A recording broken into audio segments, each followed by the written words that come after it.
and welcome back to my channel. Today's video is quite unique and exciting because I only get to film it once a year, and that is New Year's resolutions, specifically my New Year's resolutions.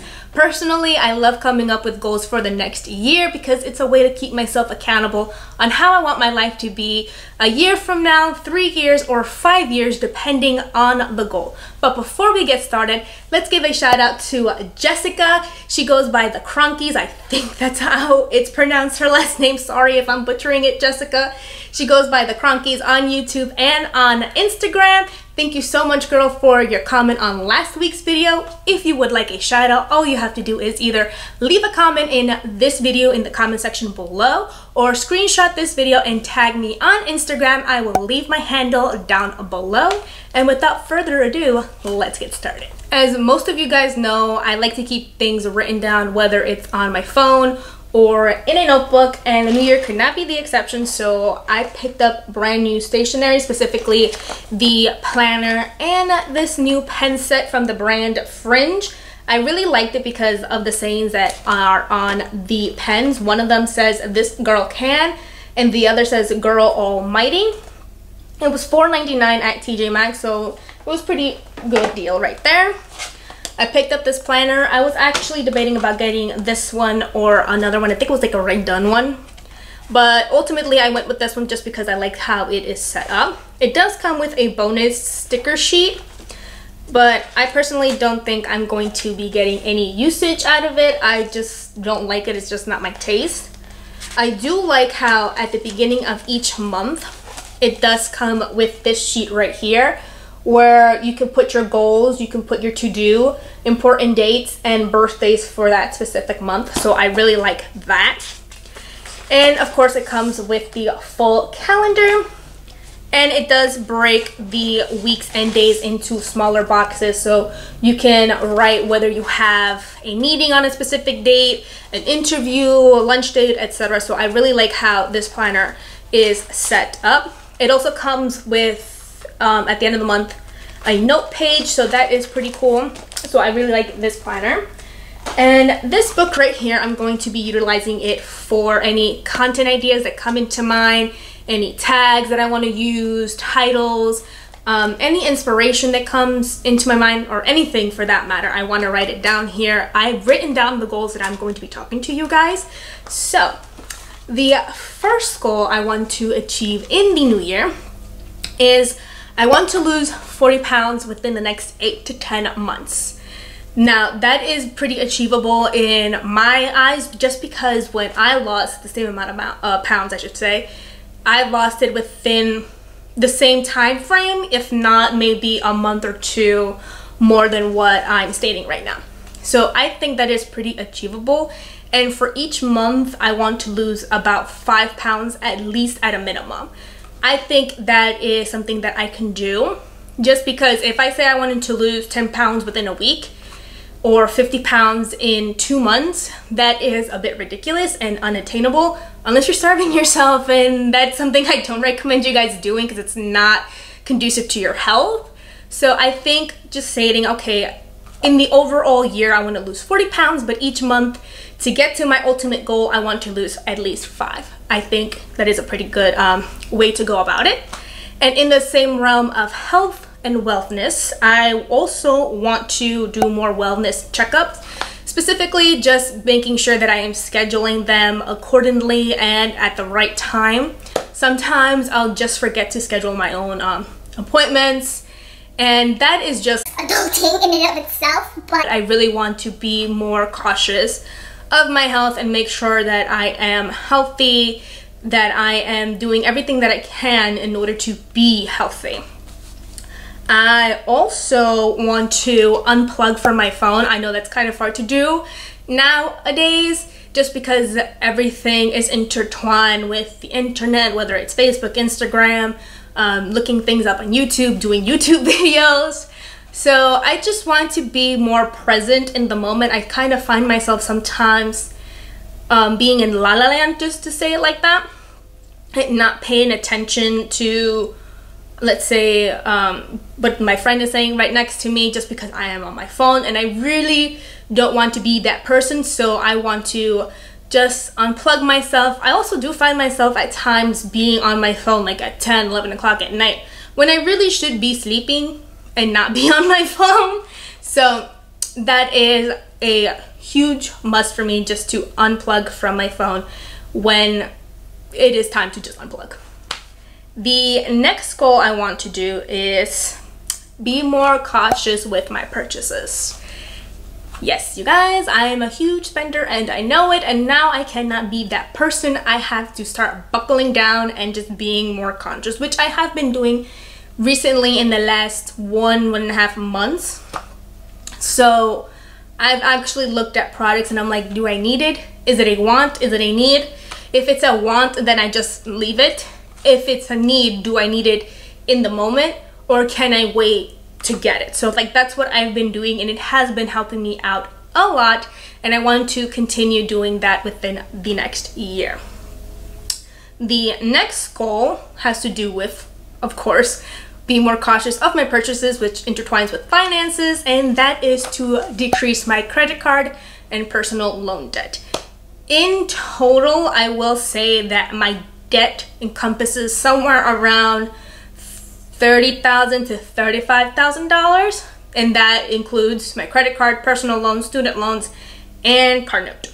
So my car note is the biggest one. It's about 21, and then my student loan is my second biggest, and then it breaks down to my personal loan, and the least amount that I owe is my credit card. So in my mind, I want to get rid of my credit card and my personal loan just because they are the smallest and they will be the easiest just to get rid of. So those are the two that I want to get rid of. And of course, I want to continue decreasing my student loan. I have been paying a little bit over $40 more than what I am required to pay, and I want to continue that even though I am not working, just because the more you pay, the faster you can pay it off. So I've been in a good trajectory with that for the past 3 to 4 years. I did come out with like $14,000, I believe, from my university, and I've paid off about, I like to say, $7,000 to $8,000. So I owe $6,300. I know it's not a lot, it's not astronomical like other people, but in a situation that I am with only one income, I definitely want to get rid of all of my debt as soon as possible. What goal are we on? I think we're like 4 or 5, I don't know. But I also want to, I know for some people this is not, it's, how do I want to phrase this? It's not a goal or whatever, or nothing that can be attained. I don't know what I'm trying to say, but anyways, I want to eventually reach 100,000 subscribers here on YouTube, but that's not feasible with 1 year unless I go super viral. But I do want to reach at least 1,000 subscribers by the end of 2020. I'm super close. I have about 670-ish, give or take. So I think that setting up to get 1,000 subscribers by the end of the year, I think I can do it if I really push out good content and make sure that there's no noises outside when I'm filming, and you know, just getting feedback from you guys on what you guys want to see, what do you guys want me to review, film, etc. You know, you guys, I'm always asking you guys for anything that you want me to speak on, whether you want me to film a review on a makeup, talk about a specific topic, etc. My 8th goal for the year is that I want to kick old habits, specifically desserts and soda. I really want to cut back and eventually just cut out of my diet. I don't know so much about desserts because once in a while it's not going to hurt me, but I definitely need to cut back and definitely need to kick the whole soda thing back into non-existence, because I am drinking a lot more sugary drinks, a lot more soda, and that's not really helping me in order to achieve my goal of being healthy. So definitely I need to cut back and cut out those two things, and I hope to leave them behind in 2019. The next few goals are more YouTube related, and I kind of got really motivated, a lot more motivated I should say, last night when I was watching, I believe her name is AstroKit on YouTube as well as her IG. I really don't know how I stumbled upon her video, but I'm so glad that I did, because the last couple of weeks I've been really feeling down on myself. My self-esteem has not been that great in the last couple of weeks. I've been very emotional this whole transition of, you know, working, being a working mom, having my own income, and just paying my bills and being able to have that financial freedom of making a purchase if I wanted to because I can pay for it, has really taken a toll on me now that I am no longer working. Just because I have to be conscious of, like, okay, every dollar has to go to specific things like groceries, bills, and stuff like that. So I have to be conscientious of that, and just not getting hired for jobs that I thought I would be qualified for or should have gotten hired has really taken a toll on me. So just watching her video about how 2019 was not going to be the greatest, or was going to be difficult, I should say, for my specific sign, I was like, wow, she's really speaking to what I'm going through right now, even though she doesn't like know me. And her predictions are very generalized, just because she said in her video, which is very true, she can't give specialized or individualized predictions just because she doesn't know the person. The person's not in front of her, she doesn't have their information like birth date, when were they born in the city, etc. Well, like stuff that, you know, sorry, I'm making sure. Sorry, that was somebody outside my window and I was just like, please don't listen to me. But anyways, she was saying that she couldn't really give individualized predictions just because she doesn't have the person's info, such as date of birth, the time they were born, stuff that in astrology is going to be very useful because there are different houses. I know a lot of people don't believe in astrology. They think it's a bunch of hocus pocus or some hoopla, but I feel like sometimes it really, like yesterday's video, really gets it to the point where you're like, damn, like that did happen to me. So what? It's just crazy. I will link her video up in the iCards so that you guys can check it out.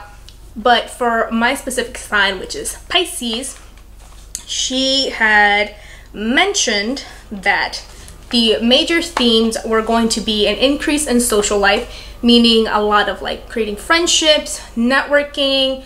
If I were to have, she was speaking in general terms, if I were to have a social media account or a YouTube channel, like she said that it was going to have an abundance. There was going to be an increase of just, I guess, I don't know, like numbers, flows. I don't know what she specifically said, but it was just going to be a whole array of just like good things coming my way.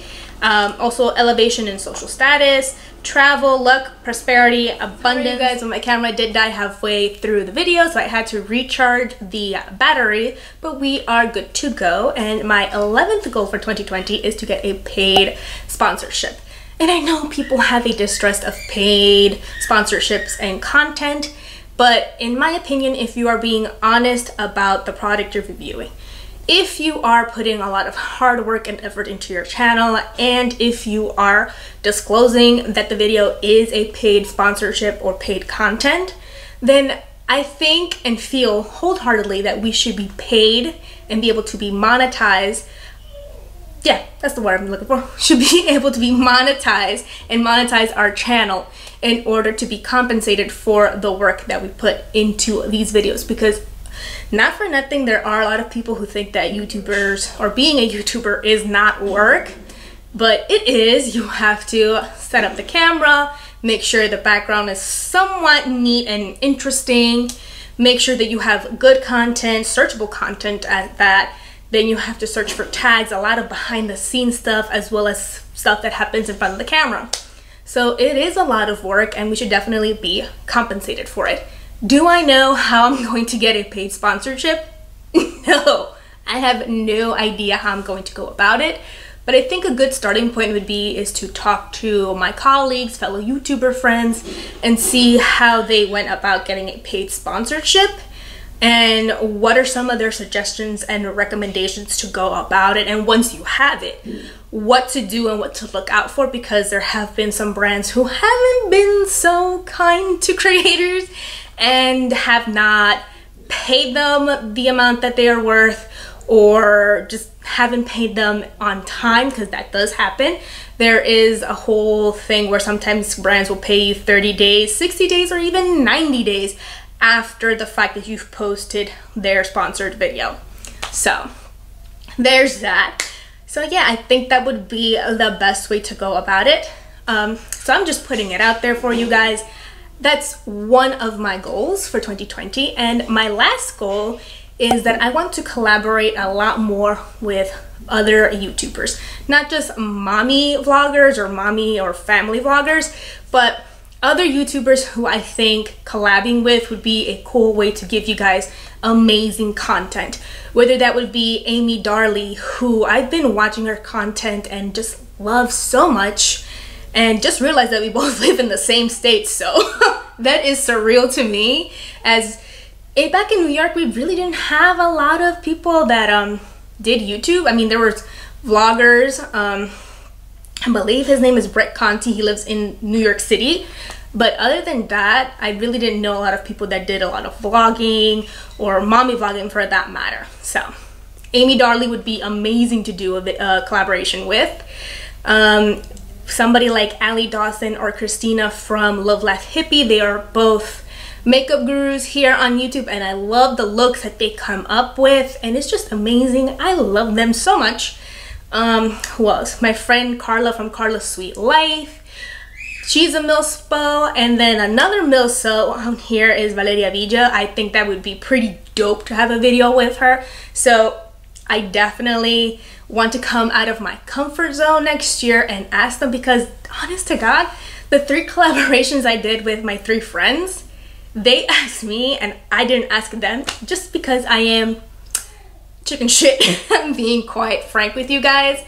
I think that stems from the fact that I did ask bigger YouTubers to collaborate, and either they said yes somewhere down the line, or said thanks but no thanks. And I think it also comes from the fact that just because I have a smaller subscriber count, I didn't think that they would see the worth in me. So I'm definitely trying to get that out of my mindset, because I think I'm pretty worthy of having a collaboration with. So definitely next year I want to do more collaborations. If you have any suggestions, leave them down below in the comment section. As always, thank you guys so much for watching. Give it a thumbs up. Do not forget to hit the subscribe button and the notification bell so that you guys are notified when I post a new video. And I will see you guys in the next one. Bye!